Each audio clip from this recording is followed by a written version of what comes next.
نحمد ونصلي على رسوله الكريم أما بعد فأعوذ بالله من الشيطان الرجيم بسم الله الرحمن الرحيم رب اشرح لي صدري ويسر لي أمري واحلل عقدة من لساني يفقهوا قولي গতিকে আমি যোৱাবাৰ দেখা পালো যে উহুদৰ যুদ্ধৰ কাৰণে দুই পক্ষৰ ফালৰ পৰা কুৰেশ্বৰে হওক বা মুছলমান সৈন্য ৰাসূলুল্লাহ সাল্লাল্লাহু আলাইহি নেতৃত্বত দুই পক্ষৰ ফালৰ পৰা সম্পূৰ্ণ প্ৰস্তুতি তেওঁলোকে কৰিলে আৰু তেওঁলোকে নিজৰ নিজৰ মানে স্থান ললেহি উহুদৰ ওচৰত আৰু ৰাসূলুল্লাহ সাল্লাল্লাহু যদিওবা আমি দেখা পাইছো যদিওবা পিছত আহিছে কুৰেশ্বতকে পিছত আহি সেই ঠাইত উপস্থিত হৈছেহি উহুদৰ ওচৰত তেওঁলোক মদিনাৰ পৰা ওলাই আহিছে উহুদৰ ফালে কিন্তু আহি তাৰপিছতো কিন্তু ৰাসূলুল্লাহ সাল্লাল্লাহু যিডোখৰ জেগা নিৰ্বাচিত কৰিলে যুদ্ধৰ মানে শিবিৰ পাতিবলৈ আৰু য'ৰ পৰা মানে যুদ্ধ কৰিবলৈ সেই ঠাইডোখৰ হৈছে অকণমান উচ্চতা মানে অলপ ওখত আছিলে অকণ পাহাৰীয়া তাৰ ওচৰতে আমি দেখা পাইছো যে যিটো জব্বলে ৰুমা বুলি কয় নহয় ধনুৰ্বিদসকলৰ যিটো হেৰি আছিলে এডোখৰ ওখ উহুদৰ সন্মুখত সৰু পাহাৰৰ নিচিনা এডোখৰ আছে জব্বলে ৰুমা বুলি কয় সেইটো পিছত মানে সেই ধনুৰ্বিদৰ পাহাৰ নাম দিয়া হ'ল যিসকলে উমৰাহ আৰু হজ কৰিব গৈছে আপোনালোকে দেখা পাইছে নিশ্চয় নহয় জানো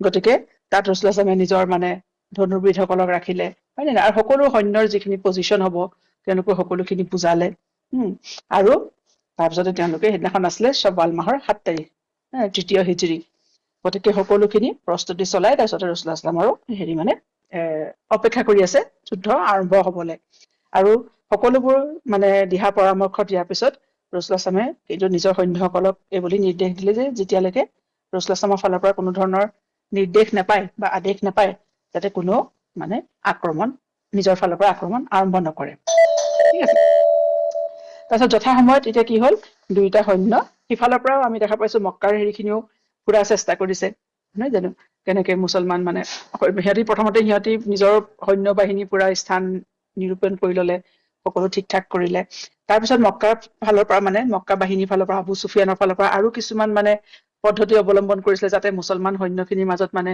এটা মানে কেঅছ সৃষ্টি হওক চেদেলি বেদেলি হওক খেলি মেলি সৃষ্টি হওক তেতিয়া সিহঁতে কি কৰিছিলে যিটো আউছৰ এজন নেতা আছিলে যাক ৰাসূলুল্লাহ সাল্লাল্লাহু আল ফাছিক নাম দিছিলে আবু আমিৰ আল ফাছিক সেইজন কি আছিলে সিহঁতি মানে ধৰ্মগুৰু আছিলে সিহঁতৰ খ্ৰীষ্টিয়ান ধৰ্মগুৰু আছিলে কাৰণ সি আগতে কি কৰিছিলে জাহিলিয়তৰ পিৰিয়ডত সি খ্ৰীষ্টিয়ানিটি মানে কবুল কৰিছিলে খ্ৰীষ্টিয়ান ধৰ্ম গ্ৰহণ কৰিছিলে গতিকে আউছৰ আছিলে তাকো লৈ আহিছে কুৰেছে সি মানে কুৰেছক সহায় কৰিলে মুছলমান সৈন্যৰ বিৰুদ্ধে ঠিক আছে গতিকে যাতে কিন্তু ইফালে আনচাৰ চাহাবাসকলেও কোনো সেই আবু আমিৰৰ কথা নুশুনিলে বা যিকি নহওক যথা সময়ত দুইটা সৈন্যৰ দল ওচৰ চাপি আহিল যুদ্ধ আৰম্ভ হ'ল আৰু সেই সময়ত যেতিয়া যুদ্ধ হৈছিলে ৰাসূলুল্লাহ সাল্লাল্লাহু দিনত তেতিয়া যিখন যুদ্ধ হৈছিলে তেতিয়া কি হয় প্ৰথমতে দুজনৰ মাজত দুই পক্ষৰ ফালৰ পৰা কি হৈছে এজন মানে আহে প্ৰথমতে আগবাঢ়ি আহে দুই পক্ষৰ ফালৰ পৰা আহে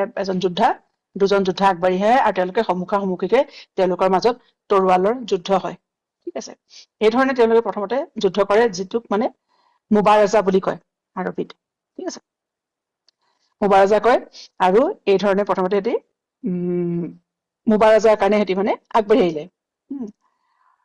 তাৰপিছতে সিহঁতৰ ফালৰ পৰা কুৰেশ্বৰ ফালৰ পৰা তালহা বিন আবু তালহা আল আবদাৰী তেওঁ আগবাঢ়ি আহিলে আৰু তেওঁৰ হাতত কি আছিলে আবদাৰীৰ হাতত পতাকাখন আছিলে কাৰণ আমি জানো যে আল আবদাৰী যিটো হেৰি আছিলে কবিলা আছিলে কুৰেশ্বৰ সিহঁতৰ হাতত কি হৈছে মানে সদায় সিহঁতি যেতিয়া যুদ্ধলৈ যায় সিহঁতৰ কবিলাই মানে সেইটো সন্মান আৰু সিহঁতৰ কাৰণে যে পতাকাখন সিহঁতি মানে যুদ্ধৰ যিখন পতাকা থাকে সিহঁতি কেৰি কৰিব সিহঁতি বহন কৰিব ঠিক আছে সিহঁতি কঢ়িয়াই লৈ যায় গতিকে আৰু সেইটো হৈছে সিহঁতৰ দিনত মানে আব্দুল মুত্তালিবৰ আগতো মানে আব্দুল মান্নাফৰ দিনৰ পৰাই সেই প্ৰথাটো চলি আহিছে ঠিক সেই প্ৰথা অনুসৰি এতিয়া কি হৈছে কুৰেশ্বৰ পক্ষৰ পৰা তালহা বিন আবি তালহা আল আবদাৰী আগবাঢ়ি আহিলে আৰু আবদাৰী মানে সেই মুবাৰাজাৰ কাৰণে আগবাঢ়ি আহিলে আৰু আবদাৰী হাতত মানে পতাকাখনো আছিলে ষ্টেণ্ডাৰ্ড বিয়াৰাৰ হয় অকে আৰু সকলোতকে মানে কুৰেশ্বৰ তালহা বিন আবি তালহাই আছিলে কুৰেশ্বৰ সকলোতকে সাহসী আৰু দুৰ্দান্ত যোদ্ধা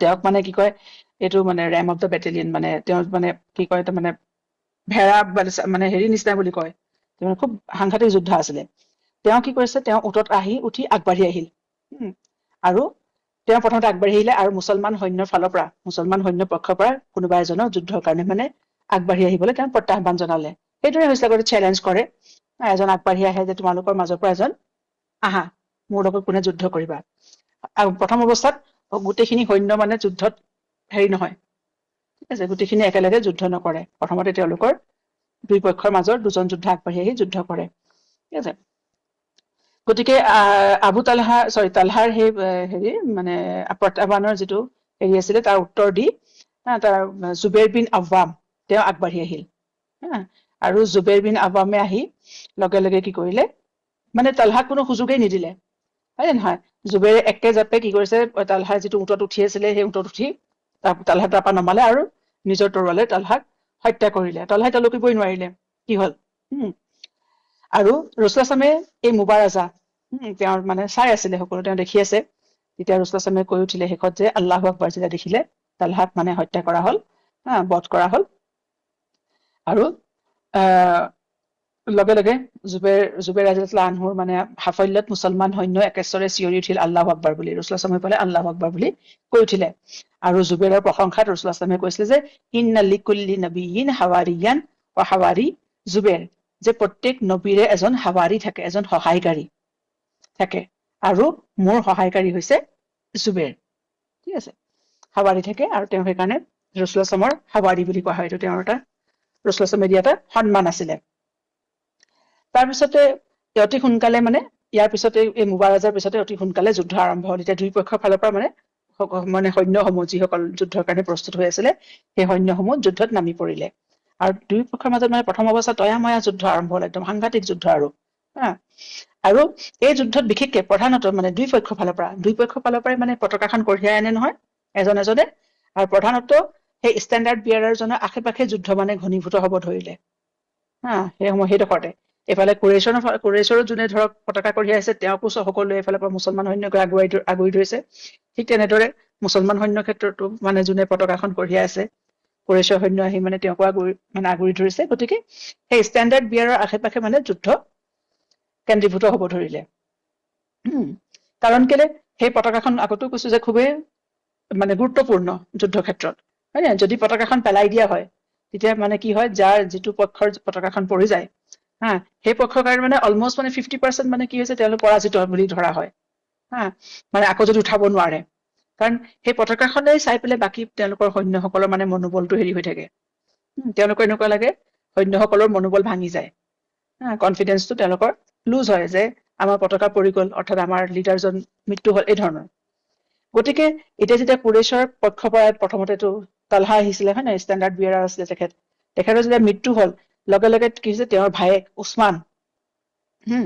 উছমানে আহি লগে লগে তেওঁৰ মানে সেই ডেড বডিৰ ওচৰত পতাকাখন ৰখি আছে নে তেওঁৰ হাততো তেওঁ ইতিমধ্যে তেওঁ মৰি ঢুকাই থাকিলে কিন্তু তেওঁৰ হাততো পতাকাখন আছিলে উছমান তেওঁৰ ভায়েক আহি লগে লগে সেই পতাকাখন কঢ়িয়ালেহি গতিকে এওঁলোক বনি আব্দুদ্দাৰৰ সদস্য হয় নে নহয় উছমান আগবাঢ়ি গৈ মানে যেতিয়া পতাকাখন ললে তাৰপাছত তেওঁ মানে যুদ্ধ কৰিবলৈ আৰম্ভ কৰিলে আৰু তেওঁ যেতিয়া পতাকাখন ললে তেওঁ তেতিয়া চিঞৰি কলে যে এই পতাকা কঢ়িয়াজনৰ তেজৰ ৰঙেৰে পতাকাখন আজি আমাৰ কুৰেশ্বৰ পতাকাখন মানে ৰাঙালী হল এইদৰে তেওঁ কি হৈছে পতাকাখন লৈ পেলাই তেওঁ মানে যুদ্ধ কৰিবলৈ আৰম্ভ কৰিলে আৰু সেই সময়তে কি হৈছে উছমানক সেই সময়তে কি হলে হামজা বিন আব্দুল মুত্তালিব ৰাসূলুল্লাহ ইছলামৰ দদায়েক হয় নে নহয় দদায়েক আহি তেওঁক আক্ৰমণ কৰিলে হামজা ৰাদিয়াল্লাহু আনহুৱে আৰু উছমানক লগে লগে তেওঁ বধ কৰিলে আৰু এয়া মানে অতি আৰম্ভণি অৱস্থাৰ কথা যুদ্ধ একদম আৰম্ভ হৈছেহে মাত্ৰ আৰু সেই সময়তে কুৰেশ্বৰ কাৰণে দুটা ডাঙৰ আঘাত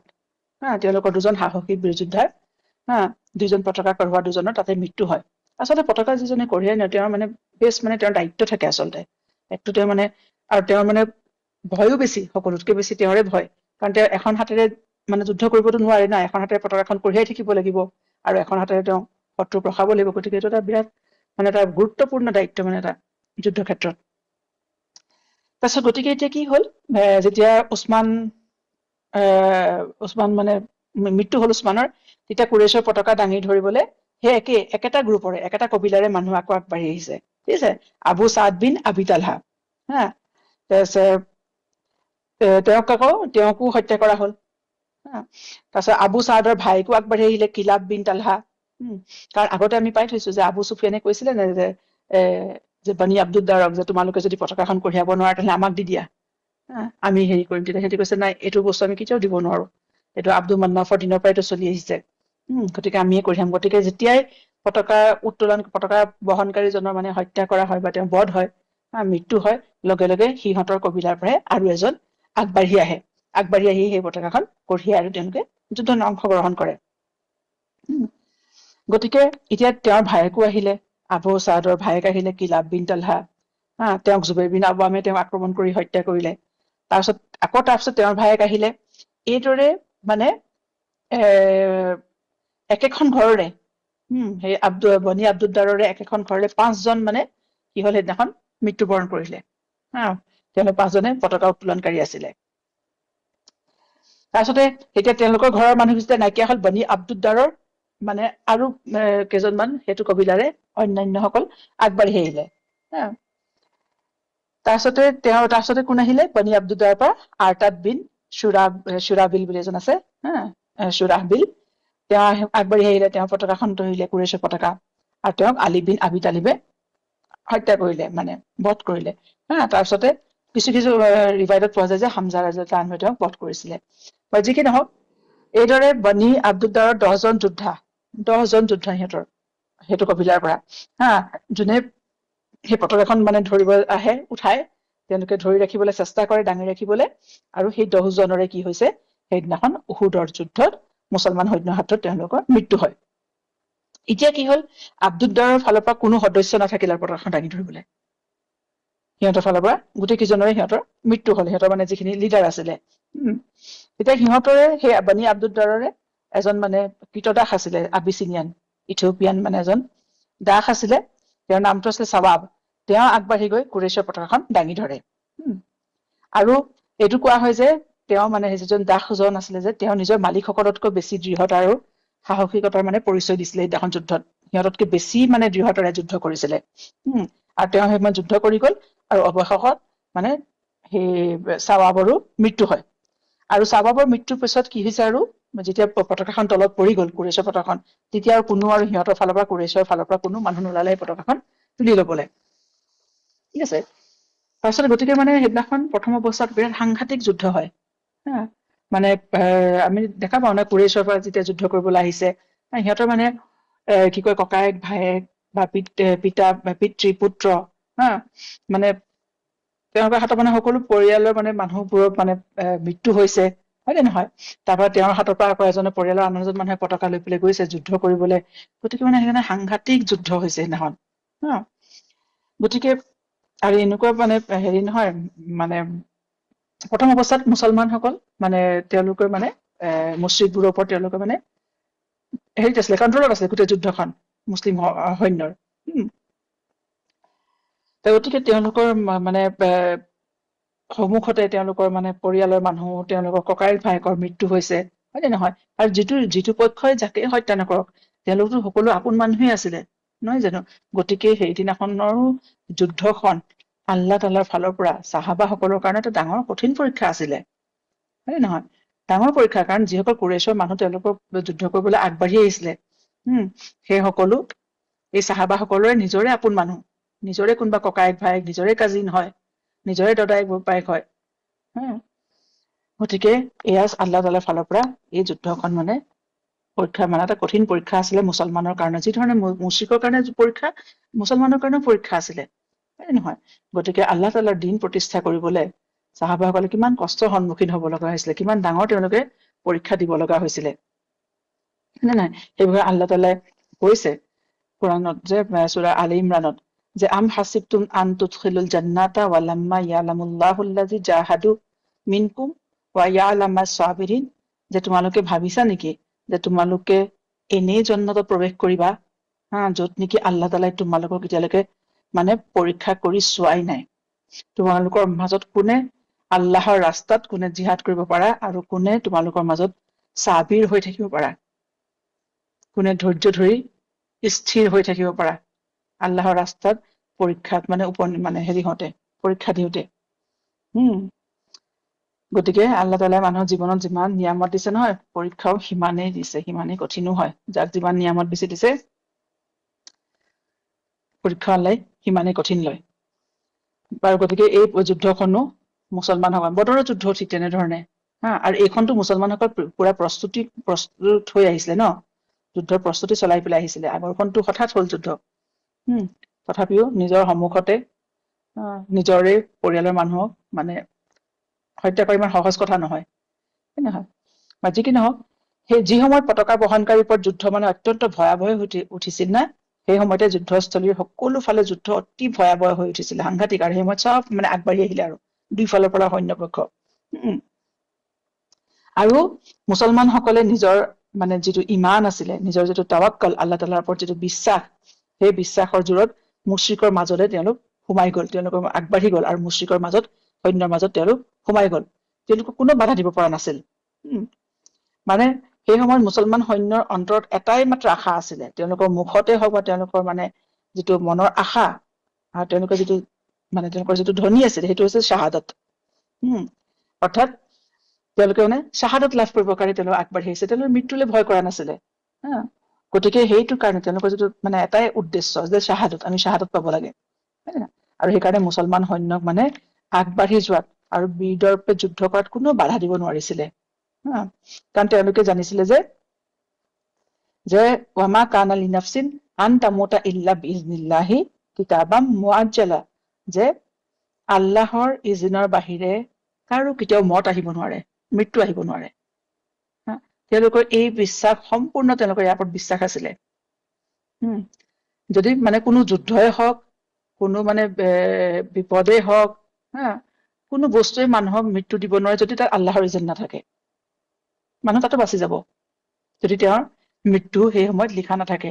আৰু সেইটো সাহস, সেইটো বিশ্বাস, সেইটো তাৱাক্কুলেৰে কি হৈছে, মুছলমানসকল যুদ্ধত আগবাঢ়ি গৈছিলে। যে মৃত্যু এটা সময় লিখা আছে, সেই সময়তে আহিব। গতিকে তাৰ আগতে কোনো মানুহ মৰিব নোৱাৰে, হয় নে নহয়? আৰু যেতিয়া যদি মৃত্যুৰ সময় আহিছে, তেন্তে তাক কোনো খণ্ডন কৰিব নোৱাৰে। গতিকে ভয় কিহৰ? গতিকে সেই তাৱাক্কুল লৈ তেওঁলোকে যুদ্ধ ক্ষেত্ৰত মানে আগবাঢ়ি গৈছিলে। তাৰপিছত আৰু এখন হৈছে যে এজন চাহাবা আছিলে আবু দুজানা, যিজনে মানে তেওঁ মানে কি হৈছে যে ৰাসূলুল্লাহ সাল্লাল্লাহু আলাইহি ওয়াসাল্লামৰ পৰা যিজনে তৰোৱালখন পাইছিলে, হয় নে নহয়? ৰাসূলুল্লাহ সাল্লাল্লাহু আলাইহি ওয়াসাল্লামে কৈছিলে এখন তৰোৱাল কোনে তাৰ অধিকাৰৰ সৈতে, তাৰ হকৰ সৈতে এখন তৰোৱাল কোনে গ্ৰহণ কৰিব? তেতিয়া আবু দুজানা আগবাঢ়ি আহি পেলাই সেই তৰোৱালখন লৈছিলে। আৰু তেওঁ খুব সেই সময়ত, সেইদিনাখনৰ যুদ্ধত, যেতিয়া যুদ্ধ একদম মানে হেৰি হল, তেতিয়া তেওঁ কি হৈছে, তেওঁ তৰোৱালখন লৈ তেওঁ যুদ্ধলৈ আগবাঢ়ি আহিলে। আৰু তেওঁ অহাৰ আগতে তেওঁ ৰাসূলুল্লাহ সাল্লাল্লাহু আলাইহি ওয়াসাল্লামৰ তৰোৱালখন পোৱাৰ লগে লগে তেওঁ কি কৰিছিলে, নিজৰ মূৰত এখন ৰঙা কাপোৰ মাৰি তেওঁ যুদ্ধ ক্ষেত্ৰত জঁপিয়াই পৰিলে। আৰু তেওঁ সেই তৰোৱালখনৰ হক আদায় কৰিবলৈ একদম তেওঁ মানে দৃঢ় প্ৰতিজ্ঞ হল। ঠিক আছে।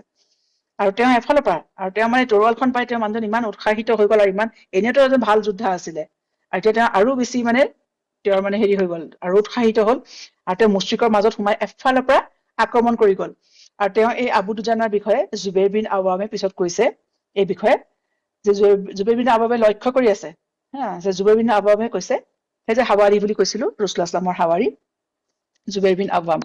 জুবেৰ বিন আৱাম হৈছে ৰাসূলুল্লাহ সাল্লাল্লাহু আলাইহি ওয়াসাল্লামৰ পেহীয়েকৰো পুতেক। তেওঁ কুৰেইশী, ৰাসূলুল্লাহ সাল্লাল্লাহু আলাইহি ওয়াসাল্লামৰ পেহীয়েক ছফিয়া বিনতি আব্দুল মুত্তালিবৰ পুতেক আছিলে তেখেত। জুবেৰ বিন আৱামে কৈছে যে মই এই কথাটোত বৰ দুখ পালো যে ৰাসূলুল্লাহ সাল্লাল্লাহু আলাইহি ওয়াসাল্লামে মোক তৰোৱালখন দিবলৈ অস্বীকাৰ কৰিলে, মোক নিদিলে, আৰু মোৰ পৰিৱৰ্তে আবু দুজানাক দিলে, তৰোৱালখন দি দিলে। মই নিজকে কৈছিলো, যেতিয়া আবু দুজানাই পালে মানে, তেতিয়া মই নিজকে কৈছিলো যে মই তেওঁৰ পেহীয়েক ছফিয়াৰ ল'ৰা হয়, তেওঁৰ ভায়েক হয়, আৰু মই কুৰেইশৰ হয়। গতিকে এই তৰোৱালখন মানে, আৰু তৰোৱালখনো প্ৰথমতে ময়ে খুজিছিলো, গতিকে তৰোৱালখনৰ ওপৰত অধিকাৰটো মোৰ বেছি আছিলে তাৰমানে। কিন্তু ৰাসূলুল্লাহ সাল্লাল্লাহু আলাইহি ওয়াসাল্লামে মোক নিদি তেওঁক দি দিলে, আৰু তেওঁক মোতকে বেছি অগ্ৰাধিকাৰ দিলে। গতিকে চাওঁচোন, তেওঁ কৈছে যে আবু দুজানাইনো কি কৰে ৰাসূলুল্লাহ সাল্লাল্লাহু আলাইহি ওয়াসাল্লামৰ তৰোৱালখন লৈ পেলাই, আৰু কৈছে যে মই তেওঁক মানে অনুসৰণ কৰিবলৈ ধৰিলো এতিয়া যুদ্ধ ক্ষেত্ৰত, যে ফল' কৰিছো তেওঁক। এতিয়া তেওঁ তৰোৱালখন লৈ কৰে কি? তেতিয়া কৈছে যে মই দেখিলো তেওঁ নিজৰ ৰঙা মূৰত মৰা কাপোৰখন মানে তেওঁ উলিয়াই লৈছে, আৰু তাৰপিছত সেইখন তেওঁ মূৰত পকাই পকাই বান্ধি ললে। আৰু তেওঁক এইদৰে কৰা দেখি আনচাৰ সকলে কলে, আবু দুজানা আনচাৰ চাহাবী আছিলে, যে আবু দুজানাই মৃত্যুৰ বস্ত্ৰ পিন্ধি ললে। অৰ্থাৎ তেওঁ মানে কফনৰ কাপোৰ পিন্ধি ললে। আৰু তাৰপিছত তেওঁ চিঞৰি চিঞৰি, আবু দুজানাই ৰঙা কাপোৰখন মৰাৰ পিছত তেওঁ চিঞৰি চিঞৰি মানে কবলৈ ধৰিলে, আৰু তেওঁ শায়েৰীত মানে কবিতাত কথা কবলৈ ধৰিলে। আচলতে আৰববোৰে যিকোনো সময়ত মনৰ ভাৱ প্ৰকাশ কৰিবলৈ তেওঁলোকে শায়েৰী বেছি ব্যৱহাৰ কৰে। তাৰ অৰ্থটো এইটো এনেকুৱা আছিলে যে আবু দুজানাই ক'ব ধৰিলে যে মই সেইজন ব্যক্তি যাৰ লগত মোৰ এজন ঘনিষ্ঠ বন্ধুৱে এক চুক্তি কৰিলে, অৰ্থাৎ ৰাসূলুল্লাহ সাল্লাল্লাহু আলাইহি কথা কৈছে, চুক্তি কৰিলে। যেতিয়া আমি পাহাৰৰ নামনিত খজুৰৰ গছবোৰৰ তলত আছিলো, তেতিয়া এখন চুক্তি কৰিলো। চুক্তিটো আছিল যে আমি শত্ৰুক পিছফালৰ পৰা কাপুৰুষৰ দৰে আক্ৰমণ নকৰো। আমি বীৰ যোদ্ধা, আল্লাহ আৰু তেওঁৰ ৰছুলৰ সাল্লাল্লাহু তৰোৱালৰ দ্বাৰা মই সন্মুখৰ পৰা আমি বীৰত্বৰে যুঁজিম। আৰু এইদৰে মানে পুৰা তৰ্জন গৰ্জন কৰি কি হৈছে, আবু দুজানাই মানে যুদ্ধ ক্ষেত্ৰত নামি পৰিলে। আৰু তেওঁৰ সন্মুখত যোনে আহে সকলোকে তেওঁ বধ কৰিবলৈ ধৰিলে। ঠিক আছে। মুশ্ৰিকবোৰৰ মাজত আৰু এটা কি আছিলে, যে এটা মানুহ আছিলে মক্কাৰ মুশ্ৰিকখিনিৰ মাজত, যে সি কি কৰে, এইফালৰ পৰা এই গোটেই কথাখিনি আচলতে জুবাইৰ বিন আৱামে কৈ আছে, যে সি কি কৰে, সি মানে যুদ্ধত যিসকল মুছলমান সৈন্য মানে আঘাতপ্ৰাপ্ত হৈছে বা আহত হৈছে, তেওঁলোক উঠিব পৰা নাই, সি গৈ সেই সৈন্যসকলক সি হত্যা কৰে, মুছলমান সৈন্যখিনি। তাৰপিছত এইদৰে সি হত্যা কৰি গৈ থাকোতে সি কি হল, আবু দুজানাৰ সন্মুখামুখি হল। যেতিয়া জুবাইৰ বিন আৱামে কৈছে যে মই যেতিয়া আবু দুজানাৰ সন্মুখামুখি হল সেই মানুহটো, তেতিয়া মই আল্লাহৰ ওচৰত দুৱা কৰিছো যাতে আল্লাহ সিহঁতৰ মাজত যাতে যুদ্ধ হয় আৰু আবু দুজানাই যাতে তাক মানে মাৰিব পাৰে মানুহটোক। আৰু হলো সেইধৰণে তৰোৱালৰ দ্বাৰা যুদ্ধ হল, আৰু মুশ্ৰিকটো মানে কি হৈছে, মানে আবু দুজানাক মানে সি মুশ্ৰিকটোৱে কি কৰিছে, তৰোৱালখন লৈ আঘাত কৰিবলৈ চেষ্টা কৰোতে, তাৰপিছতে চেষ্টা কৰিলে, কিন্তু আবু দুজানাই নিজক সেই প্ৰহাৰৰ পৰা মানে বচালে।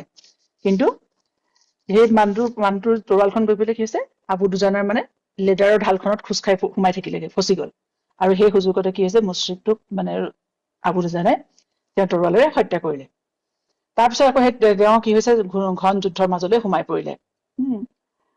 আৰু তাৰপিছত দেখা পাইছে যে শত্ৰুপক্ষৰ পৰা এজন মানুহে মুছলমানৰ বিৰুদ্ধে মুশ্ৰিকখিনিক মানে প্ৰৰোচিত কৰি আছে, মানে কৰি আছে, যে আবু দুজানাই তেওঁৰ ফালে আগবাঢ়ি গল আৰু তেওঁক হত্যা কৰিলে। হত্যা কৰিবলৈ তৰোৱালখন উঠাই। আৰু মানুহবোৰে ভয়ত চিৎকাৰ কৰিছে। তেওঁ দেখিছে মানে যে মুশ্ৰিকখিনিৰ মাজত এজন মানুহে, সেই সময়ত যুদ্ধত ধৰিব নোৱাৰে ন কোন মানুহ হয়, কি কৰি আছে কোনে, মানে এটা একদম মানে খেলি মেলি পৰিৱেশ হৈ যায়। তাৰপিছতে তেওঁ কৈছে, মানুহজনৰ ওচৰলৈ গল, দেখিছে যে মুশ্ৰিকখিনিক মানে খুব প্ৰৰোচিত কৰি আছে, যে মানে মুছলমানৰ বিৰুদ্ধে কেনেকে হেৰি কৰিব লাগে। লগে লগে সেইজনক আক্ৰমণ কৰিবলৈ আবু দুজানা আগবাঢ়ি গল। আৰু তেওঁ যেতিয়া গল, তেওঁ দেখে যে তেওঁ যেতিয়া মানে তৰোৱালখন উঠাই পেলাই তেওঁক মাৰিবলৈ লয়, তেতিয়া দেখে যে সেইগৰাকী তেওঁ পুৰুষ নহয়, নাৰী হয় এগৰাকী। লগে লগে তেওঁ নিজৰ তৰোৱালখন আঁতৰ কৰিলে। আৰু তেওঁ হত্যা নকৰিলে, আৰু কলে যে মই ৰাসূলুল্লাহ সাল্লাল্লাহু তৰোৱালখনক মানে সন্মান কৰো, আৰু এই তৰোৱালখনৰ দ্বাৰা, সেই সন্মানৰ খাতিৰতে মানে তৰোৱালৰ দ্বাৰা কোনো নাৰীক মই হত্যা কৰিব নোৱাৰো।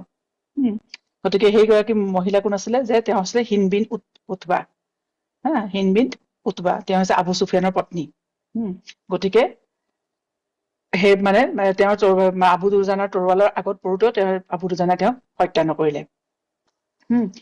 গতিকে একেটাই ঘটনা মানে জুবাইৰ বিন আৱামেও বৰ্ণনা কৰিছে, কাৰণ তেওঁ ইতিমধ্যে চাই আছে ন আবু দুজানাই কৰে কি। জুবাইৰ বিন আৱামে কৈছে যে মই দেখা পালো আবু দুজানাই হিন্দৰ মূৰৰ ওপৰলে তৰোৱালখন দাঙি ধৰিলে, কিন্তু তেওঁ প্ৰহাৰ নকৰি আঁতৰাই আনিলে।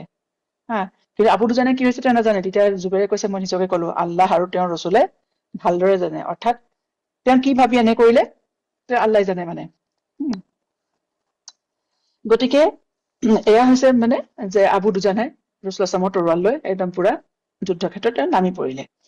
এই যুদ্ধৰে উহুদৰ যুদ্ধৰ মানে আৰু এজন ডাঙৰ বীৰ যোদ্ধা হৈছে হামজা বিন আব্দুল মুত্তালিব। হয় নহয়, তেওঁক কোৱা হয় আছাদুল্লাহ, আল্লাহ তালাৰ সিংহ। অৰ্থাৎ তেওঁ সেইদিনাখন হামজা বিন আব্দুল মুত্তালিবো ৰাসূলুল্লাহ সাল্লাল্লাহু দদায়েক আছিলে। কিন্তু বয়সত ৰাসূলুল্লাহ সাল্লাল্লাহু প্ৰায় সমানে, অলপহে ডাঙৰ আছিলে ৰাসূলুল্লাহ সাল্লাল্লাহুতকৈ। ঠিক আছে, তেওঁ সেইদিনাখন বীৰত্ব আৰু সাহসিকতাৰে যুদ্ধ কৰিছিলে। ঠিক আছে, তেওঁ শত্ৰুৰ মাজত সোমাই পৰিছিলে, আৰু শত্ৰুৰ সৈন্যৰ মাজত তেওঁ মানে এটা সোমাই পৰি সিহঁতৰ মাজত মানে গোটেই খেলি মেলি বেমেজালিৰ সৃষ্টি কৰিবলৈ তেওঁ সক্ষম হৈছিলে। তেওঁ একদম মানে ধুমুহাৰ গতিত তেওঁ সোমাই গৈছে। আৰু তেওঁৰ আগত মানে ডাঙৰ ডাঙৰ যোদ্ধাবোৰ মুশ্ৰিকৰ মক্কাৰ, তেওঁলোক এনেকুৱা লাগিছিল যেন তেওঁৰ ওচৰৰ পৰা মানে চব চিটিকি আঁতৰি গৈছে। এনেকুৱা লাগিছিল যেন এজাক বতাহে গোটেই মানে পাতবোৰ যেন উৰুৱাই লৈ গৈছে, এনেকুৱা পৰিস্থিতিৰ সৃষ্টি হৈছিলে। গতিকে এই উহুদৰ যুদ্ধতে কি হৈছে, হামজা বিন আব্দুল মুত্তালিবৰ মানে তেখেতৰ হত্যা কৰা হয়, এছাচিনেট কৰা হয়, নহয় জানো। কাৰণ তেওঁকটোতো সন্মুখত ফালৰ পৰা যুদ্ধত তেওঁক মানে পৰাস্ত কৰাটো বা তেওঁক বধ কৰাটো অলমষ্ট মানে ইম্পচিবল আছিলে, অসম্ভৱে আছিলে। সেইকাৰণে তেওঁৰ মানে মৃত্যুটো তেওঁক যিটো মানে হত্যা কৰা হল, সেইটো পিছফালৰ পৰা তেওঁক মানে আক্ৰমণ কৰা হল আৰু হত্যা কৰা হল। গতিকে এইজন হৈছে হামজা বিন আব্দুল মুত্তালিব। তেওঁ সৈয়দ, তেওঁ কোৱা হয় সৈয়দুছ শুহাদা, হা, শ্বহীদসকলৰ নেতা, সৈয়দুছ শুহাদা। এই ঘটনাটো হয় তেওঁক যিজনে মানে হত্যা কৰে হামজা ৰাদিয়াল্লাহু, সেয়া হৈছে আচলতে ৱাহশী নামৰ ৱাহশী বিন হাৰ্ব, এটা আবিচিনিয়ান মানে শ্লেভ হয়, এজন আবিচিনিয়ান দাস আছিলে, কুৰেইছৰ এজন মানে জুবেৰ বিন মুতিমৰ দাস আছিলে। কুৰেইছৰ এজন লিডাৰ জুবেৰ বিন মুতিম। এই ঘটনাটো তেওঁ কি ধৰণে, ৱাহশীয়ে কি ধৰণে মানে হামজা ৰাদিয়াল্লাহু আনহুক হত্যা কৰিলে, সেই ঘটনাটো তেওঁ নিজেই বৰ্ণনা কৰিছে। তেওঁ নিজে এবাৰ তেওঁৰ ওচৰলৈ, তেওঁ যদি বহুত বয়স হৈছে আৰু তেওঁ মানে সেই সময়ত তেওঁ ইৰাকত আছে নি, কোন দুজন মানে মানুহ গ'ল তেওঁ সুধিবলে যে মানে আপুনি কি ধৰণে কৰিছিলে, তেতিয়া ৱাহশীয়ে মানে নিজে সেই ঘটনাটোৰ সম্পূৰ্ণ বিৱৰি কৈছিলে মানে। ৱাহশীয়ে কৈছে যে তেওঁ মানে জুবেৰ বিন মুতিমৰ দাস আছিলে, আৰু জুবেৰ বিন মুতিমে মানে যেতিয়া জুবেৰ বিন মুতিমৰ এজন দদায়েক আছিলে, পেটাৰ্নেল আংকল টুৱাইমা বিন আদি, সেইজন কি হৈছিলে, বদৰৰ যুদ্ধত তেওঁ কুৰেইছৰ হৈ পেলাই যুদ্ধ কৰিছিলে, আৰু বদৰৰ যুদ্ধত তেওঁ মৃত্যুবৰণ কৰিছিলে মুছলমান সৈন্যৰ হাতত, হয় নে নহয়? গতিকে এতিয়া কথা হৈছে যে জুবেৰ বিন মুতিমৰো হৈছে যে তেওঁ মানে এতিয়া মানে ৰসুল তেওঁৰ দদায়েকক যিটো মানে মুছলমান সৈন্য হত্যা কৰিছিলে, গতিকে ৰসুল দদায়েকক মানে হত্যা কৰিব লাগে, মানে প্ৰতিশোধ লব লাগে, তেওঁ মানে সমান সমান হব লাগে। গতিকে আৰু ৱাহশী কি আছিলে, তেওঁ মানে আবিচিনিয়ান শ্লেভ আছিলে জুবেৰ বিন মুতিমৰ, আৰু ৱাহশী কি হৈছে মানে খুব এই জাঠি বনাই, লোহাৰ জাঠি বনাই, অস্ত্ৰ বনাই, আৰু নিজে জাঠি চলোৱাত খুব পাকৈত আছিলে, খুব মানে তাৰ মানে সেই চিকাৰ কৰিবলৈ যায়, জাঠিৰে চিকাৰ কৰে জীৱ জন্তুবোৰ, আৰু মানে বিৰাট তাৰ মানে লক্ষ্য একদম নিখুঁত আছিলে মানে ৱাহশীৰ। গতিকে জুবেৰে কলে, জুবেৰ বিন মুতিমে ৱাহশীক কলে যে তুমি যদি মানে এই হামজাক যদি সেইদিনাখন মাৰিব পাৰা, হত্যা কৰিব পাৰা, তেন্তে তোমাক মানে মই মানে দাসত্ব বন্ধনৰ পৰা মুকলি কৰি দিম, তুমি স্বাধীন হৈ যাবা। তেতিয়া ৱাহশীয়ে কৈছে যে ইয়াৰ আগলৈকে মই দেখা পাইছো মক্কাত মানে কুৰেইছবোৰে খুব যুদ্ধৰ প্ৰস্তুতি চলাইছে, মোৰ কোনো এইবোৰৰ লগত কোনো মোৰ দৰকাৰ নাছিলে, মানে মই একদম মানে হেৰি হৈ আছিলো একদম, এইবোৰ মই খুব বেছি অংশগ্ৰহণ কৰা নাছিলো সিহঁতৰ মানে যুদ্ধৰ প্ৰস্তুতিত। কিন্তু যেতিয়াই তেওঁক মানে তেওঁৰ মালিকে জুবেৰে মানে তেওঁক যেতিয়া এই অফাৰটো দিলে, যে তুমি যদি হামজাক ৰাদিয়াল্লাহু আনহুক যদি মাৰিব পাৰা তেনেহলে তুমি স্বাধীন হৈ যাবা, তেতিয়া কৈছে যে তেওঁ মানে কৈছে যে ময়ো যেতিয়া সিহঁতৰ কুৰেইছৰ মানে যেতিয়া সৈন্য বাহিনী আহিলে মক্কা মানে উহুদৰ ফালে মুছলমান সৈন্যৰ লগত, সেই ময়ো বেছ মানে হেৰি কৰিম, মানে আগবাঢ়ি আহিলো তেওঁলোকৰ লগত। তেওঁৰ মনত এটাই চিন্তা, মানে মই কি ধৰণে মানে এই দাসত্বৰ বন্ধনৰ পৰা মুক্ত হব পাৰো, বাকী তেওঁৰ অন্য কোনো হেৰি নাই।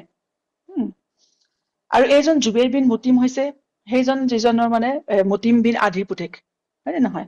মুতিম বিন আদি আমাৰ সকলো মনত আছেনে, যে তেওঁ যিজনে মানে ৰসুল যেতিয়া তাইফৰ পৰা ঘূৰি আহিছিলে, যে মক্কাত যেতিয়া তেওঁ মক্কালৈ প্ৰৱেশ কৰিব পৰা নাছিলে ন ৰসুল তাইফৰ পৰা ঘূৰি আহোতে, হয় নে নহয়?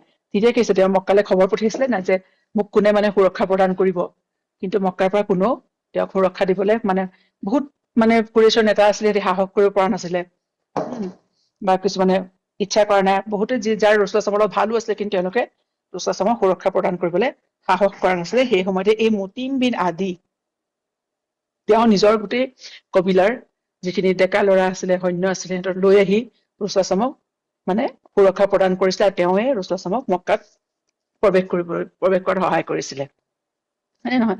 কিন্তু মুতিম বিন আদিৰে পিছত ইছলাম কবুল নকৰিলে। কিন্তু তেওঁ এজন বেছ নবল কুৰেইশী আছিলে, যি ধৰণে আবু তালিবৰ দৰে, তেওঁকো কুৰেইছৰ মাজত বেছ সন্মানীয় আছিলে। কিন্তু এই মুতিম বিন আদিৰ মানে যুদ্ধৰ আগতে তেওঁ মৃত্যুবৰণ কৰে, তেওঁ ঢুকাই থাকিলে। গতিকে যেতিয়া ৰসুল এই মুতিম বিন আদিৰ কথাই কৈছিলে ন, এই জুবেৰ বিন মানে মুতিমৰ বাপেক পিতৃ, যে যদি মানে যেতিয়া মানে বদৰৰ যুদ্ধত যেতিয়া কুৰেইছৰ মানুহখিনি বন্দী হৈছিলে, তেতিয়া ৰসুল কৈছিলে যদি আজি মুতিম জীৱিত থাকিলহেঁতেন আৰু এই গেলা পচা মানুহখিনিৰ মুক্তি খুজিলেহেঁতেন, তেতিয়াহলে মই মুতিমৰ কাৰণে সিহঁতক এৰি দিলোহেঁতেন। তাৰমানে ৰসুল ওপৰত যে তেওঁ যিটো এটা মানে উপকাৰ কৰি থৈছিলে, সেয়া ৰসুল কেতিয়াও জীৱনত তেওঁ কেতিয়াও পাহৰি যোৱা নাছিলে। গতিকে সেই মুতিমৰে পুতেক আছিলে জুবেৰ। আৰু এতিয়া বদৰৰ যুদ্ধত তেওঁৰ দদায়েকৰ মৃত্যু হল, জুবেৰৰ চাহবাৰ হাতত। গতিকে এতিয়া তেওঁ প্ৰতিশোধ লব লাগে যে ৰসুল দদায়েককো তেওঁ সেই ধৰণে, অৰ্থাৎ হামজা ৰাদিয়াল্লাহু আনহুকো বধ কৰি তাৰ প্ৰতিশোধ লবলৈ। গতিকে তেওঁ সেই দায়িত্ব ৱাহছিক দিলে। আৰু ৱাহছি যিহেতু এটা খুব ভাল জাঠি দলিয়াব পাৰে, খুব পাৰ্গত আছিলে, হা, গতিকে ৱাহছিও মানে কুৰেইশখিনিৰ লগতে উহুদৰ যুদ্ধলৈ মানে ৰাওনা হল, হা। তেতিয়া কৈছে ৱাহছিয়ে কৈছে যে মই যুদ্ধ ক্ষেত্ৰত মানে মোৰ এটাই হেৰি আৰু, হা, যে মই যেনে তেনে মানে হামজা ৰাদিয়াল্লাহু আনহুক মানে মই মাৰিব লাগে, কথাই মানে। তাৰ বাহিৰে মোৰ অন্য যুদ্ধত মই কোনো ধৰণৰ মই মানে অংশ লোৱা নাছিলো, হা। গতিকে যেতিয়া যুদ্ধ আৰম্ভ হল, যুদ্ধ মানে যেতিয়া সৈন্যবোৰ আহিলে, তেতিয়া ৱাহছিয়ে মানে কি কৈছে, কলে যে মই মানে হামজা ৰাদিয়াল্লাহু আনহুক বিচাৰি গলো, বিচাৰিলো, আৰু দেখিলো যে তেওঁ অতি বীৰ দৰ্পে তেওঁ যুদ্ধ কৰিছে, কোনো তেওঁৰ সন্মুখত তিষ্ঠি থাকিব পৰা নাই। তেতিয়া কি কৈছে ৱাহছিয়ে কলে যে মই তেওঁক মানে কেনেদৰে হত্যা কৰিব পাৰি, সেইবুলি তেওঁ কি কৰিলে, তেওঁ এজন গছ এজোৰৰ পিছফালে লুকালে। মানে তেওঁ পিছফালৰ পৰা মানে হামজা ৰাদিয়াল্লাহু আনহু যিফালে যায় তাৰ পিছফালে কি কৰে, ৱাহছিয়ে পিছে পিছে থাকে। কেতিয়াবা কোনোবা জোপোহাৰ মাজত থাকিব বা পাথৰৰ মাজত, ডাঙৰ শিলৰ মাজত আঁৰত থাকিব, আঁৰত থাকি কি কৰে, লক্ষ্য কৰি থাকে, আৰু কি ধৰণে হামজা ৰাদিয়াল্লাহু আনহুক মানে পিছফালৰ পৰা মানে আক্ৰমণ কৰিব পাৰে, কাৰণ সন্মুখৰ পৰা আক্ৰমণ কৰিব নোৱাৰে, সেইটো ভালদৰে জানে। যাতে পিছফালৰ পৰা জাঠি লৈ তেওঁ একদম পুৰা ৱাহছি কি হৈছে, তৈয়াৰ হৈ আছে, ৰেডি হৈ আছে, আৰু কি ধৰণে হামজা ৰাদিয়াল্লাহু আনহুক মানে হত্যা কৰিব পাৰি। আৰু ৱাহছিৰ এটাই উদ্দেশ্য যে যেনে তেনে মানে কি ধৰণে নিজকে মানে মুক্ত কৰিব পাৰি, স্বাধীন কৰিব পাৰি। তেতিয়া ৱাহছিয়ে কৈছে, যেতিয়া মই দেখিলো যে হামজাই চিবা বিন আব্দুল উজ্জাক হত্যা কৰিবলৈ তৰোৱালখন দাঙিছে, আৰু চিবাক হত্যাও কৰিলে, কুৰেশ্বী আছিলে, আৰু সেই সময়তে ৱাহছিয়ে কলে মই নিজৰ লক্ষ্য একদম ঠিক কৰি ললো, আৰু পিছফালৰ পৰা মই জাঠিডাল একদম মাৰি দিলো। তাৰমানে ওচৰতে আছিলে, ধৰক বহুত বেছি দূৰ নহয়, জাঠিডাল মাৰি দিলো, আৰু সেইডাল ইমানে লক্ষ্যটো মানে পোন আছিলে, নিখুঁত আছিলে, যে গৈ সেইডালে হামজা ৰাদিয়াল্লাহু আনহুৰ পিঠি ভেদ কৰি পেটৰ ফালেদি সন্মুখলৈ ওলাই গল। আৰু তাৰপিছত হামজা ৰাদিয়াল্লাহু আনহুৰ হেৰি চাও, তেওঁ লগে লগে ঘূৰি চালে কোনে পিছফালৰ পৰা তেওঁ আক্ৰমণ কৰিছে, আৰু তেওঁ কৈছে যে তেওঁ মানে ৱাহছিয়ে কৈছে হামজাই মানে মোক মাৰিবলৈ তৰোৱালখনো দাঙিলে, কিন্তু মই দেখিলো সেই অৱস্থাতে তেওঁ ঢলি পৰিলে, হা। তাৰপিছতে ৱাহছিয়ে কৈছে মই যেতিয়া মানে তাতে মই অলপ দেৰি ৰলো, সেই অৱস্থাতে হামজাক তেওঁ এৰি ঢলি পৰিলে যেতিয়া ৰলে, তাৰপিছত যেতিয়া দেখিলে, কৈছে যে মই যেতিয়া দেখিলো যে তেওঁৰ প্ৰাণ নাই আৰু, হা, তেওঁ ইতিমধ্যে মৃত্যু হৈছে, তেতিয়া কৈছে মই তেওঁৰ গাৰ পৰা জাঠিডাল উলিয়াই ললো, আৰু মই নিজৰ শিবিৰলৈ উভতি আহিলো, তাতে থাকিলো, কাৰণ তেওঁ যুদ্ধ কৰিবলৈ অহা নাছিলে না ৱাহছি, একমাত্ৰ লক্ষ্য আছিলে হামজা ৰাদিয়াল্লাহু আনহুক মানে হত্যা কৰা, নিজৰ স্বাধীনতা, বাছ। আৰু কৈছে যে তাৰপিছতে মই মক্কালৈ আহি পোৱাৰ লগে লগে মই এজন স্বাধীন মানুহ, সেইটোৱে আছিলে। তাৰপিছত ৱাহছি মক্কাতে থাকিবলৈ ললে। তাৰপিছত ৰাসূলুল্লাহ মক্কা ফতাহাৰ সময়ত ৱাহছিৰ সময়ত খুব ভয় খাই আছে, যে ৱাহছি কি হৈছে, তাইফলৈ পলাই গল, তাইফৰ সেই সময়ত তাইফৰ মানুহখিনি ইছলাম কবুল কৰা নাছিলে, আৰু তাতে তাইফলৈ গল, তাইফত আশ্ৰয় ললে, কিন্তু মক্কা ফতাহৰ এবছৰৰ পিছতে তাইফৰ মানুহখিনি আকৌ কি হল, মানে মদিনালৈ গৈ ৰাসূলুল্লাহৰ ওচৰত ইছলাম কবুল কৰিলে। তেতিয়া ৱাহছিয়ে আৰু বেছি ভয় খালে, যেতিয়া যাব কলৈ, কাৰণ তেওঁতো এটা মানে ডাঙৰ এটা গুনাহ কৰি থৈছে, ডাঙৰ হেৰি কৰি থৈছে, অপৰাধ কৰি থৈছে, গতিকে তেওঁ কি কৰিছে, ভাবিলে যে মই চিৰিয়ালৈ পলাই যাওঁ তাইফৰ পৰা। তাৰপিছতে তেতিয়া তেওঁৰ এজন লগৰ এজনে কলে যে তুমি মানে কিয় মানে পলাই ফুৰিছা, তুমি কিয় ৰাসূলুল্লাহৰ ওচৰলৈ নোযোৱা, কাৰণ তেওঁৰ দিন কবুল কৰি লোৱা, তেওঁৰ দিন গ্ৰহণ কৰি লোৱা, কাৰণ তেওঁ নিজৰ দিনৰ মানুহক কেতিয়াও, নিজৰ দিনত থকা মানুহক তেওঁ কেতিয়াও হত্যা নকৰে, গতিকে ৱাহছিয়ে কৈছে যেতিয়া মই সেই আশ্বাস পাই মই ৰাসূলুল্লাহৰ ওচৰলৈ গলো, আৰু তেওঁৰ ওচৰত মই ইছলাম কবুল কৰিলো। তেতিয়া ৰাসূলুল্লাহে সুধিলে যে তুমি এজন নেকি যোনে হামজাক মানে হত্যা কৰিছিলা, তেতিয়া ৱাহছিয়ে কলে হয়। তেতিয়া ৰাসূলুল্লাহে তেওঁক সুধিলে, গোটেই ঘটনাটো বিৱৰি কবলৈ কলে যে কেনেকে কৰিছিলা তুমি হত্যা। তেতিয়া ৱাহছিয়ে কলে যে মই কোনো ধৰণৰ লোকধাক নকৰাকে গোটেই ঘটনাটো তেওঁক বিৱৰি কলো। শুনি ৰাসূলুল্লাহে মানে খুব তেওঁৰ চকু পানী ওলালে, তেওঁ ৱাহছিক ক্ষমা কৰি দিলে, কিন্তু ৰাসূলুল্লাহে কলে যে তুমি মানে কেতিয়াও মানে মোৰ সন্মুখলৈ নাহিবা, মানে কেতিয়াও, তোমাৰ চেহেৰাটো মানে মোক কেতিয়াও নেদেখুৱাবা, কাৰণ যেতিয়া তোমাক দেখিলে মানে মই বৰ কষ্ট পাওঁ। অৰ্থাৎ ৱাহছিক দেখিলে ৰাসূলুল্লাহৰ আকৌ সেই হামজা ৰাদিয়াল্লাহু আনহুৰ কথা মনত পৰি যায়। আৰু সেইদৰে ৱাহছিও কি হৈছে, মানে চাহাবা হল, ৰাসূলুল্লাহৰ ওচৰত মানে ধৰ থাকিলে, ৰাসূলুল্লাহৰ ওচৰত ইছলাম কবুল কৰিলে, কিন্তু তেওঁ সদায় ৰাসূলুল্লাহৰ মানে নিজকে সদায় ৰাসূলুল্লাহৰ চকুৰ পৰা মানে আঁতৰত ৰাখিলে, সদায় ৰাসূলুল্লাহৰ আড়ে আড়ে থাকিলে, ঠিক আছে। আৰু এই যে হামজা ৰাদিয়াল্লাহু আনহুৰ যিটো মানে তেওঁ হত্যা কৰিছিলে ৱাহছিয়ে, গোটেই জীৱনটোৱে মানে বিৰাট মানে অনুতাপত মানে হেৰি হৈ আছিলে, মানে অনুশোচনাত ভুগিছিলে। তাৰপিছত যেতিয়া ৰাসূলুল্লাহৰ হেৰি পিছত মানে মৃত্যুৰ পিছত হযৰত আবু বকৰ ছিদ্দিক ৰাদিয়াল্লাহু আনহুৰ খিলাফতৰ সময়ত তেওঁ মুছলমানৰ এজন মানে যুদ্ধ হৈছিলে মুছাইলমা কাজ্জাবৰ লগত। হা, তাৰমানে ৰাসূলুল্লাহ সাল্লাল্লাহু আলাইহি ওয়াসাল্লামৰ মৃত্যুৰ পিছতে কি হৈছে, মুছাইলমা বুলি এটা মানুহে নিজকে নবী বুলি দাবী কৰিলে। নিজকে নবী ঘোষণা কৰিলে মদিনাত। ঠিক আছে, আৰু তাৰ কিছুমান মানে বহুত ফলোৱাৰো হ'ল, অনুসৰণকাৰীও হ'ল। আৰু সেই সময়তে আবু বকৰ ছিদ্দিকে কি হৈছে, আবু বকৰ ছিদ্দিকীৰ নেতৃত্বত মুছলমান সৈন্যই সেই মুছাইলমা কাজ্জাবৰ লগত মানে যুদ্ধ কৰিলে, হয় নে নহয়? আৰু তেতিয়া সেই যেতিয়া যুদ্ধ হ'ল, তেতিয়া ৱাছিয়ে মানে কি কৰিছে, আল্লাহৰ ওচৰত দুৱা কৰিছে যাতে আল্লাহ মানে মই যাতে এই মুছাইলমা কাজ্জাবক যাতে মানে হত্যা কৰিব পাৰো। আৰু পাৰিলো। হা, সেই যিপাত জাঠিৰে মানে তেওঁ মানে হামজা ৰাদিয়াল্লাহু আনহুক হত্যা কৰিছিলে, সেই একেপাত জাঠিৰে কি হৈছে মানে মুছাইলমা কাজ্জাবকো ৱাছিয়ে হত্যা কৰিলে। গতিকে এয়াও মানে তেওঁৰ কাৰণে আল্লাহৰ ওচৰত দুৱা কৰে যাতে যাতে হত্যা কৰিব পাৰে, যাতে তেওঁৰ মানে কাফাৰা হয়, যাতে যিটো হামজা ৰাদিয়াল্লাহু আনহুৰ মানে হত্যাৰ কাফাৰা হয়। আৰু তেওঁ সেই একেপাত জাঠিৰে মুছাইলমা কাজ্জাবকো হত্যা কৰিলে। তাৰপিছতে সেই দিনাখনৰ আন এটা অন্যতম দুঃসাহসিক ঘটনা হৈছে মানে যিটো মানে মুছলমান সৈন্য বাহিনীৰ ফালৰ পৰা হৈছিলে, সেয়া হৈছে হানজালা ৰাদিয়াল্লাহু আনহুৰ মানে শ্বাহাদত।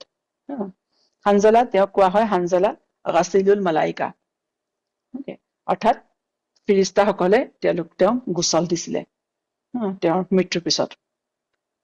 সেই হানজালা ৰাদিয়াল্লাহু আনহু হৈছে তেওঁ আবি আমিৰৰ পুতেক, হানজালা বিন আবি আমিৰ, যাৰ কথা অলপ আগতে আমি কৈছিলো নাই যে যিজন অওচৰ যিজন খ্ৰীষ্টান মানুহ আছিলে, হা, যোনে গৈ পেলাই কুৰেশ্বৰ লগ লাগিছিলে, আৰু সেই যে কুৰেছে আবু চুফিয়ানে তেওঁক যেতিয়া যুদ্ধৰ আগে আগে তেওঁক মানে আগবঢ়াই দিছিলে না, আবু আমিৰক, যে নিজৰ আনচাৰ চাহাবাসকলক যাতে মুহাজিৰিনৰ প্ৰতি যাতে বেয়া কৰিব পাৰে, তেওঁলোকৰ মাজত যাতে মানে ভেদভাৱ সৃষ্টি কৰিব পাৰে, হয় নে নহয়? কাৰণ আনচাৰ মানে আউচ আছিলে না, আউচৰ কবিলা, আউচ কবিলাৰ মানুহ আবু আমিৰ, সেই আবু আমিৰৰে পুতেক হৈছে হানজালা, হয় নে নহয়? গতিকে আবু আমিৰ আহিছে এইফালৰ পৰা কুৰেশ্বৰ হৈ পেলাই, আৰু তেওঁৰ পুতেক ইফালে কি হৈছে, তেখেত এজন নামী চাহাবা আছিলে, তেওঁ মুছলমান সৈন্য হয় ৰাসূলুল্লাহ সাল্লাল্লাহু আলাইহি ওয়াসাল্লামৰ মানে সৈন্য হৈ পেলাই তেওঁ যুদ্ধত নামিছিলে, হয় নে নহয়? এই আবু আমিৰকে কি নাম দিছিলে ৰাসূলুল্লাহ সাল্লাল্লাহু আলাইহি ওয়াসাল্লামে? আল ফাছিক, হয় নহয়? আউচ কবিলাৰ মানুহ। গতিকে সেই সময়ত যেতিয়া যুদ্ধৰ সময়ত যেতিয়া হানজালা ৰাদিয়াল্লাহু আনহু আহিছিলে, তেখেত মানে সেই সময়ত মাত্ৰ 24 বছৰ বয়স আছিলে, হয় নে নহয়? আৰু তেওঁ তেতিয়া নতুনকে বিয়া পাতিছিলে, হয় নে?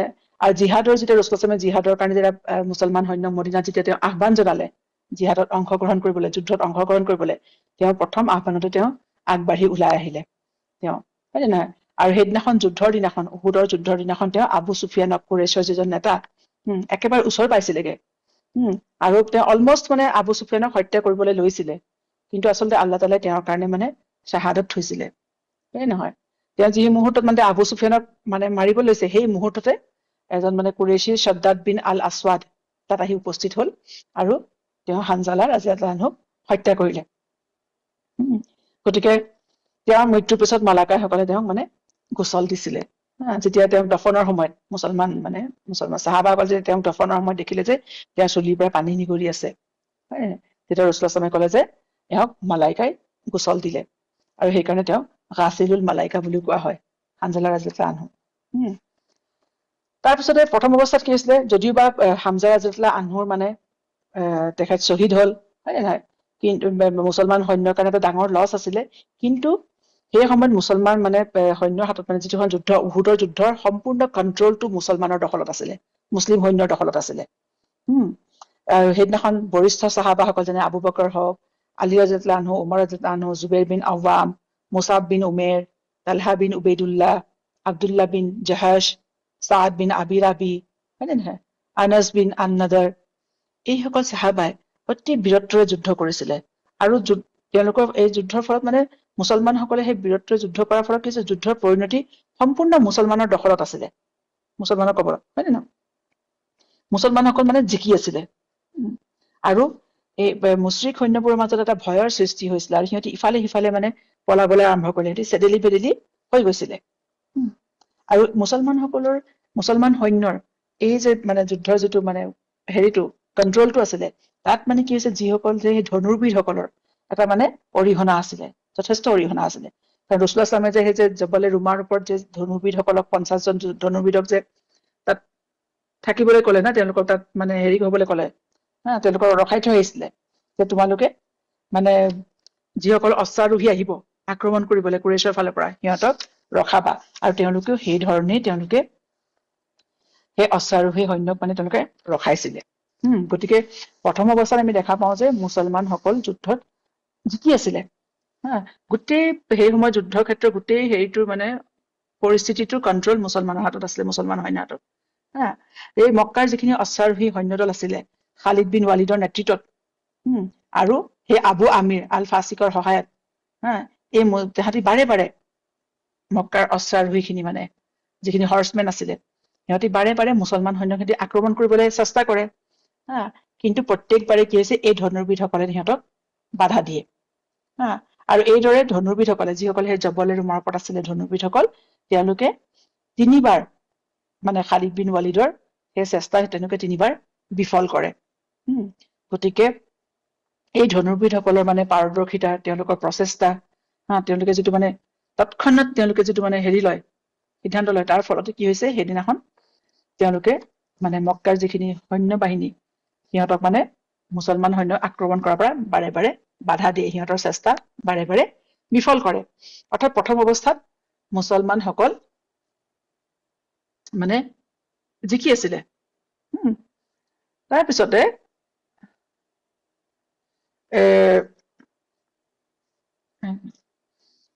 যুদ্ধ একদম মানে গোটেই কণ্ট্ৰলটো মুছলমান সৈন্যৰ হাতত আছিলে।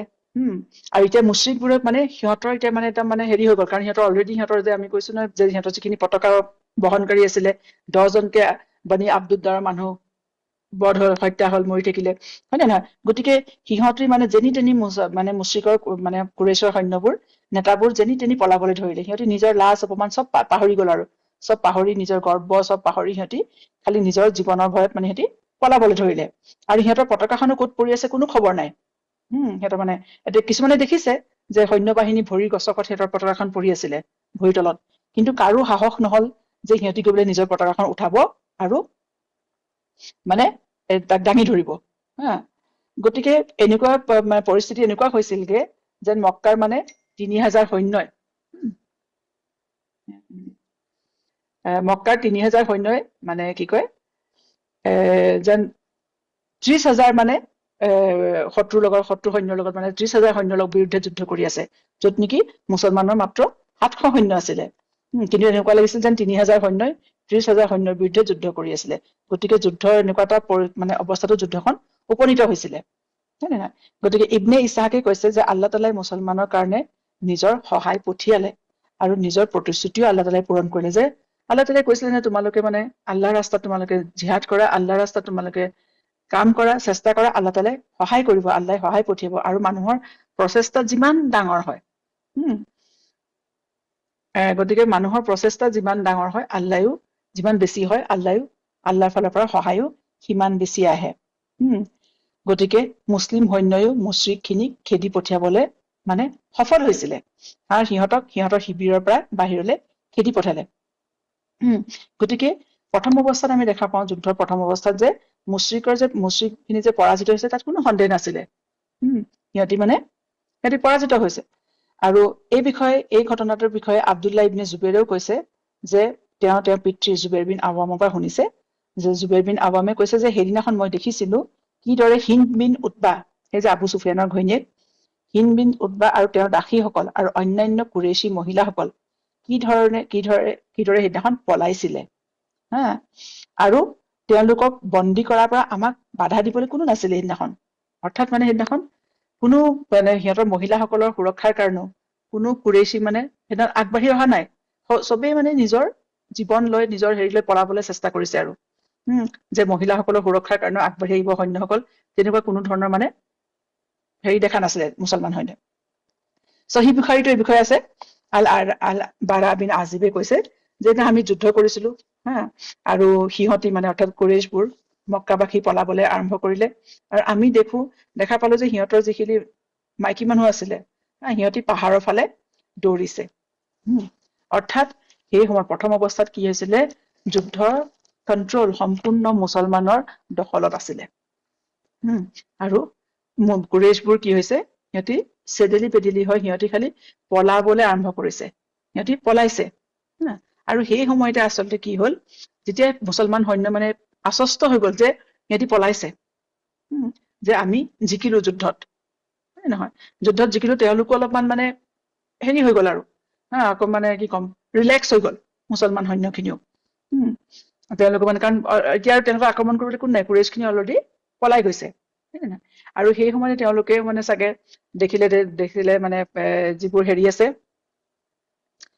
কি কয় মালে গনিমত, কুৰেইশৰ বস্তুবোৰ চব পেলাই থৈ পেলাই কুৰেইশ পলাইছে, কুৰেইশৰ সৈন্যবোৰ তেওঁলোকে কিছুমানে তাৰ পৰা সেইবোৰ বুটলিবলৈ আৰম্ভ কৰিলে। আৰু সেই সময়তে যিসকল সেই ধনুৰ্বিদসকল যে তেওঁলোক যে সেই পাহাৰটোৰ ওপৰত আছিলে, তেওঁলোকে দেখা পালে যে তলফালে পৰিৱেশ সম্পূৰ্ণ পৰিস্থিতি সম্পূৰ্ণ শান্ত হৈ গল আৰু মানে কি কয় দেখিছে যে কিছুমান মুছলমান সৈন্যই মানে কি কৰিছে মালে গনিমত তাৰ পৰা লবলৈ আৰম্ভ কৰি দিছে। তেতিয়া তেওঁলোকে কি হৈছে সেই সময়তে তেওঁলোকে চব পাহৰি থাকিলে যে ৰাছুলুল্লাহ তেওঁলোকক একদম নিৰ্দেশ দি থৈছিলে আৰম্ভণিতে, কাৰা নিৰ্দেশ যে কোনো অৱস্থাতে তোমালোক তাৰ পৰা নামি আহিবা, যদি তোমালোকে দেখা যে আমি মালে গনিমত আমি পাইছো তলৰ সৈন্যখিনিয়ে, তেতিয়াও তোমালোক মালে গনিমত লবলৈ নাহিবা। আৰু তোমালোকে যদি দেখা যে শত্ৰু সৈন্য আমাক একদম মানে পুৰা হেৰি কৰি মাৰি থৈ গৈছে, তথাপিও তোমালোকে আমাৰ সহায়ৰ কাৰণে তোমালোক নামি নাহিবা, মানে যেতিয়ালৈকে মোৰ মানে নেক্সট যিটো কোনো নিৰ্দেশ নোপোৱা তেতিয়ালৈকে তোমালোক নামি নাহিবা। কিন্তু সিহঁতি যেতিয়া দেখিলে তেওঁলোকে চাহাবাসকলে, আল্টিমেটলি মানুহ হয়, যে ইমানখিনি মালে গনিমত পৰি আছে, বস্তু পৰি আছে এতিয়া কি হৈছে চবেই লৈ লব তলৰখিনি, আমি একো নাপাম, হয় নে নহয়? গতিকে সেই যেতিয়া তেওঁলোকৰ মনত ভয় সোমালে, তাৰে কি হৈছে বেছিখিনি প্ৰায় 40 জন, 50 জন ধনুৰ্বিদ হৈছিলে ৰাছুলুল্লাহ তাত থাকিবলৈ কৈছিলে, 40 জন কি হল নামি আহিলে তেওঁলোকে নামি আহিলে। আৰু তেওঁলোক নামি অহাৰ লগে লগে আৰু এই কথাটো খালিদ বিন ৱালিদো মানে অলপ দূৰৰ পৰাই বস্তুখিনি লক্ষ্য কৰি আছিলে, যে দেখিলে হঠাৎ মানে দেখিলে সিহঁতি ইতিমধ্যে পলাইছে, কিন্তু তথাপি খালিদ বিন ৱালিদে হঠাৎ দেখা পালে যে মানে সেই ওপৰত ৰখি থকা যিখিনি সুৰক্ষা কৰ্মী আছিলে মুছলমান সৈন্যৰ, হয় নে নহয়, তাত নাইকিয়া এতিয়া মানুহ আৰু তেতিয়াই কি হৈছে খালিদ বিন ৱালিদে লগে লগে নিজৰ মানে যিখিনি মানে অশ্বাৰোহী সৈন্য আছিলে এই সৈন্যখিনিৰ সৈতে হঠাৎ আহি পেলাই কি হৈছে মুছলমান সৈন্যৰ ওপৰত আক্ৰমণ আৰম্ভ কৰি দিলে। আৰু সেই সময়ত মুছলমান সৈন্য মানে এটা সাংঘাতিক এটা কেৰছৰ সৃষ্টি হৈ গল, কাৰণ সিহঁতি একদম ৰিলেক্স হৈ গৈছিলে, চাহাবাসকল একদম মানে মুছলমান সৈন্য একদম ৰিলেক্স হৈ গৈছিলে, কোনো যুদ্ধ কৰা হেৰিত নাছিলে, কিজানি তেওঁলোকে নিজৰ তৰোৱাল চৰোৱাল তলত থৈ লৈছিলে। কিন্তু আৰু সেই সময়তে কি হৈছে খালিদ বিন ৱালিদে আহি তেওঁলোকক হঠাৎ আক্ৰমণ কৰিলে। ইফালে ৰাছুলুল্লাহ যিটো মানে শিবিৰ আছিলে তাতো কিছুমান সৈন্য আছিলে, হয় নে নহয়, আৰু এইফালে এই সৈন্যখিনিয়ে যেতিয়া মালে গনিমত হেৰি কৰিবলৈ আগবাঢ়ি আহিলে, গতিকে মুছলমান সৈন্য মানে দুভাগ হৈ গল, এইখিনি ৰাছুলুল্লাহৰ ওচৰত আছে সেইখিনি, আৰু এইখিনি মালে গনিমত লবলৈ আগবাঢ়ি আহিলে। আৰু তাৰ মাজত কি হৈছে খালিদ বিন ৱালিদে আহি হঠাৎ এই সৈন্যসকলক আক্ৰমণ কৰিলে, আৰু তেতিয়াই কি হৈছে যুদ্ধৰ সম্পূৰ্ণ যিটো পৰিস্থিতি হৈছিলে সেইটো উল্টা হৈ গল। যিখন যুদ্ধ অলপ আগলৈকে মুছলমান সৈন্যৰ দখলত আছিলে, তেওঁলোকৰ কন্ট্ৰলত আছিলে, এতিয়া সেইখন সম্পূৰ্ণৰূপে কি হৈছে মানে কুৰেইশখিনিৰ দখললৈ গুচি গল। গতিকে ইনশাআল্লাহ তাআলা আমি এই বিষয়ে অহাবাৰ পঢ়িম। আৰু তাৰ মুছলমান সৈন্যৰ মাজত যিটো মানে এতিয়া অলপ দেৰি আগতে যিটো কুৰেইশৰ মাজত হৈ আছিলে, সিহঁতি চেদেলি ভেদেলি হৈ গৈছিলে, সিহঁতৰ খেলি মেলি হৈ গৈছিলে গোটেইখন, সিহঁতি ভয় খাই পলাইছিলে, এতিয়া সেই একেটা পৰিস্থিতি কি হৈছে মুছলমান সৈন্য শিবিৰত একেটা পৰিস্থিতি দেখা দিলে। সুবহানাকা আল্লাহুম্মা বিহামদিকা নাশহাদু আল্লা ইলাহা ইল্লা আনতা নাস্তাগফিৰুকা ওয়া নাতুবু ইলাইক।